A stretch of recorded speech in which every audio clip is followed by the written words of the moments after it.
Alright, Incredible Hulk 318. This is by one Jason Byrne, and it is his penultimate issue on the title.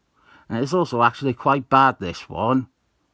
Let's get straight into it. We have Jennifer Connelly, or Liv Tyler, the Hulk's missus. And then we have the art of maximising images to minimise scripting. You really can see the genesis of so many bad writers in this script. This is verbatim how Michael Brian Benson will write his comics. If there is any chance for a double splash page with minimal writing, he will take it. And this is a fake out. A complete fake out. 'Twere only a hologram. David Banner is studying his current target, the Hulk. And it is here where we get what is one of the first on-panel references to the fact that originally Hulk was grey before he became green. I think there was a reference in Bill Bungalow's run before this. But this is important because give it half a year and Hulk will be grey again. What we're told here has some payoff that way.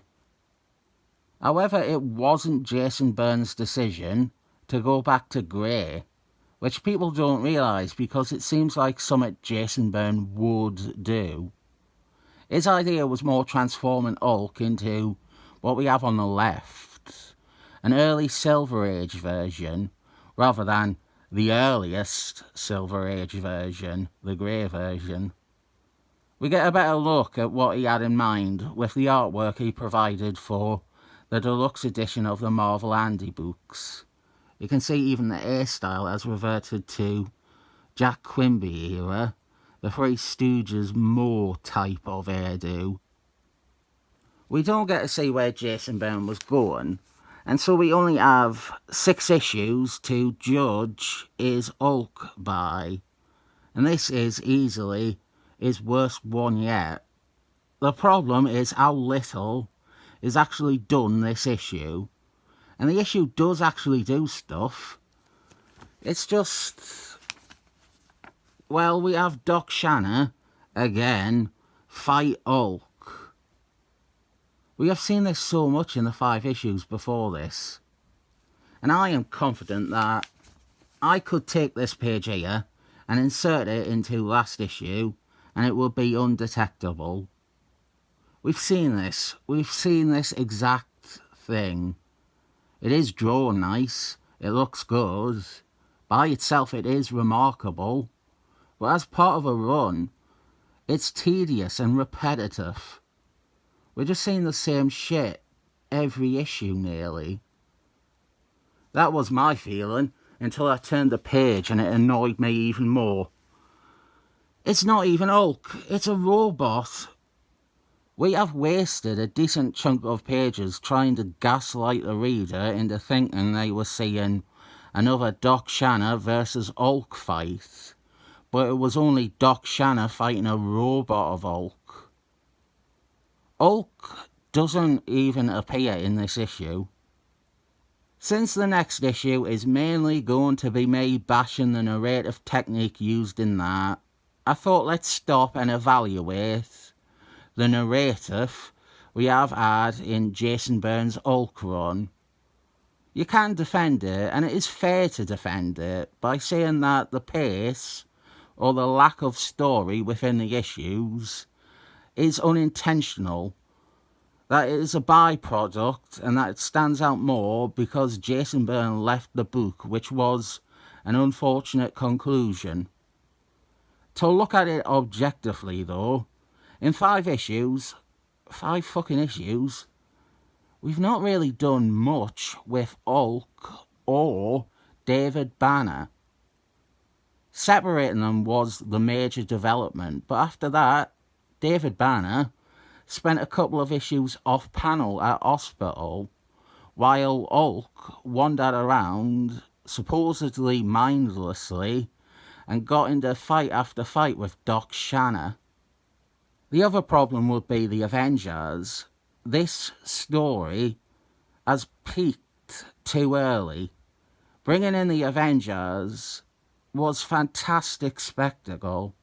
It was the best action so far. But then after that, we're handed another Doc Shanna one-on-one with Hulk. You can't go back to that. You've upped the ante with the Avengers. The focus has, without a doubt, been consistently on Doc Shanna for these 5 issues. It's actually, by this point, definitely boring. I would cut it some slack. Doc Shanna is typically boring. But to begin with, Jason Byrne was approaching things with the notion that Doc Shanna is wrong about nearly everything, which presented it as somewhat at least insightful. Seeing nice artwork of him fighting Hulk every issue gets boring though. There is no character being imparted, there is no arc being accomplished, with all these speechless pages of him and Hulk punching. Then we have the Hulk Busters. They were introduced last issue, and they now have an AT-AT walker. And they have a big misunderstanding fight with Doc Shanna. I don't know why they couldn't have had a fight with Hulk instead. At least that would be something different. And we have some atrocious writing here. And I am going to come across again as a woke Marxist feminist. These Hulk Busters, there were 6 of them, I think. They were not introduced terribly, but also not established as individual characters that well. We got one scene last issue between The Rock and the one woman on the team who isn't overweight. And that wasn't bad. That was a solid little sequence to set up those 2 characters and breathe a bit extra life into them than their text-filled introductions did. We see a lot of The Rock right now. He is the standout of the Hulk Busters for many reasons. And that makes sense because he was the one that got the most characterization straight away. Him and the woman. The woman who was actually absent from this. Well, she might be there, but she's not saying anything. We don't clearly see her. We never identify her as part of the scene. But that's fine. Not every character needs to be there. During this skirmish between Doc Shanna and the Hulk Busters, Doc Shanna outmaneuvers them. And we find out that the woman is actually there though. She gets no lines of dialogue, but she is talked to by the men. And you might have spotted a 3rd person there in the splash page shot, but she does and says nothing. And then she dies horribly in an explosion caused by that terrible superhero Doc Shanna. This is, I don't like to give it any credence, but this is absolutely a case of a woman in a refrigerator. Why isn't phony feminist Gail Simon fuming about an hard issue of Incredible Hulk? A, because she didn't know about it. B, because she didn't care about it. C, because this woman wasn't major enough to matter to her. And D, because she wanted to work with Jason Byrne eventually. I'm not arguing that this woman, whose name I haven't even bothered to remember, I am not arguing that this is robbing us of a great female character. This is hacky writing, phony investment and payoff, completely unearned. Nobody is really that bothered by the immediate death of a character that they just met. What is bothering me is that it is set up and handled so lazily and cowardly. She hadn't mattered to this issue until this page. That scene from last issue is only there to give this some impact. Her gender is actually ultimately irrelevant. It would be as shit if it had been one of the guys. If they were just there for this scene, and they didn't say it or do anything, and they had a scene last issue to suggest that they were going to be an important character, and then they suddenly died. This is a supremely weak bit of storytelling. And the feminist arguments, I shouldn't have even brought up, because they are only a small part of what makes this so rubbish. But her death is used to further develop The Rock, Dwayne Johnson as I call him. Not good writing in any way, shape or form. We get a little bit establishing Redeemer as well. He's almost as much to blame for the death, but he gets off scot-free. Hulk will get him soon enough, don't worry. So now, Dwayne Johnson hates Doc Shanna and blames him for the death of the woman. And that's that. Meanwhile, the other woman on the Hulkbusters is, surprisingly, given a little scene here, so maybe she'll die next issue. She talks with Jay Con or L-Ty.